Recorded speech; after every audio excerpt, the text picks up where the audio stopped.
지난해 해병대 수사단의 최상병 사건 이첩 당일 윤석열 대통령과 이종섭 당시 국방부 장관이 세 차례에 걸쳐 통화한 사실이 알려진 것과 관련해 보수 유력지들이 일제히 사설을 통해 윤 대통령의 해명을 촉구했습니다.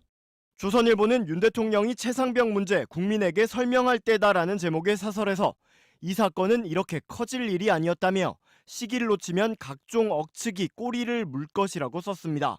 조선일보는 해병대 수사단 조사 결과는 이후 검경 수사에서 얼마든지 걸러질 수 있었는데 이미 경찰에 넘어간 기록을 회수하는 바람에 불씨를 만들었고 그 후에도 이종섭 전 장관을 호주 대사로 임명하고 총선 직전 출국시켜 불을 더 키웠다고 지적했습니다.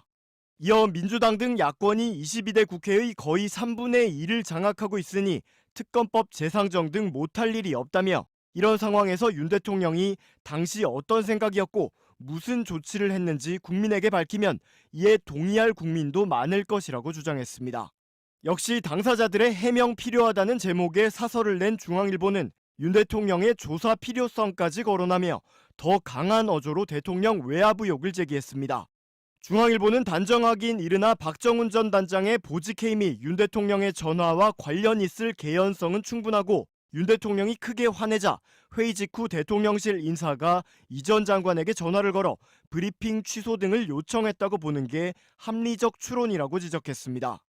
특히 중앙일보는 공수처가 어떤 성역도 없이 철저히 수사해 진상을 밝혀주길 바란다며 윤 대통령에 대한 조사도 불가피할 것으로 보인다고 강조했습니다. 그러면서 대통령실 역시 공수처의 수사에 적극 협조해야 하고 대통령실이 수사를 회피하려는 듯한 모습을 보인다면 여당 내부에서조차 특검 여론이 걷잡을 수 없어질 것이라고 주장했습니다. 동아일보도 이번에 드러난 통화 기록은 지난해 7월 31일 안보실 회의를 가리키고 있다며 이 회의에서 대통령이 무슨 발언을 했는지 이후 국방부 장관에게 어떤 지시가 내려갔는지가 핵심이라고 지적했습니다. 그러면서 지금 진상규명을 가로막을 힘은 어디에도 없다며 대통령과 장관의 통화 기록까지 나온 상황에서 대통령실이 뒤로 빠질 수만은 없다.